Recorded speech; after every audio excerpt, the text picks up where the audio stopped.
Coming up on Kitchen Impossible, I'll show you the advantages to having a hand-forged copper sink. It's got a lot of character to it. And a simple solution to keep the O-ring for your faucet in place during installation. It's a lot more sturdy than before. Oh, man. We managed to get all the cabinets in place and build a knee wall behind them in time to template for the countertops. The recessed lights were then installed and the dishwasher was put in before we got some great color on the walls. And the countertop fabricators are here installing the granite countertops on day 11. So one of the last installations to happen with regards to granite countertops is the installation of the sink. And we have something special for you, Amy. It's a hand-forged copper sink. That's amazing. Isn't this amazing? Yeah. Yeah, it's got a lot of character to it. It also has the sound dampening pads on here, and that's to absorb some of the shock when you put a heavy item in there so it doesn't ring like the Liberty Bell.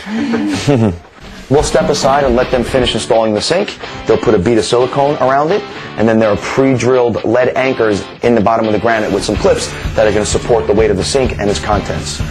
All right, Mr. and Mrs. Key, your copper sink is in. Drains hooked up, and like the granite countertops, they put a sealer on the sink as well.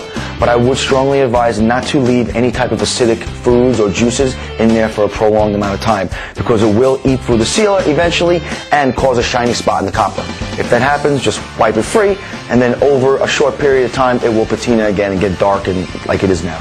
It looks great. I love how the granite picks up some of the copper tone. You can see that this was handmade.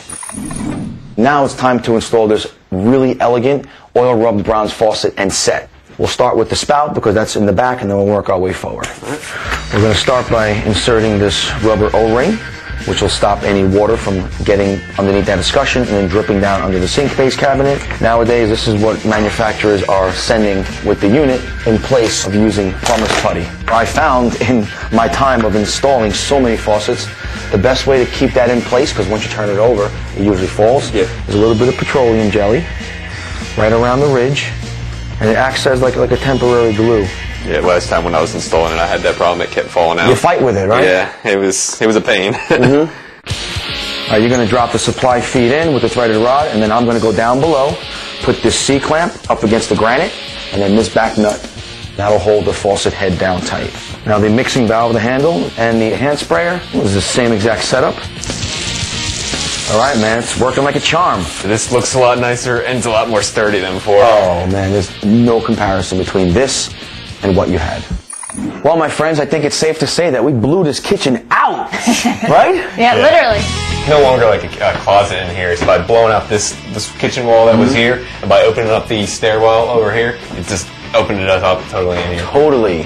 Totally. Yeah, it looks great. And then when we closed off the window, I got more storage space. And we were able to blend a few of their appliances right into those storage cabinets, create a new centerpiece to the room with the copper sink, and improve the function and flow of their entire first floor. The old linoleum that we had in the kitchen and then the really thin carpeting in here, it just separated everything. So now to have this hardwood all the way through here and even into the addition, it looks amazing. Total uniformity. I'm finally glad to be gone of all the brick that was here. We covered it up with these nice columns. Yeah, these look like really sturdy wood beams. Yeah. The kitchen now feels like an interior room of the house and actually goes with the house now versus being an afterthought.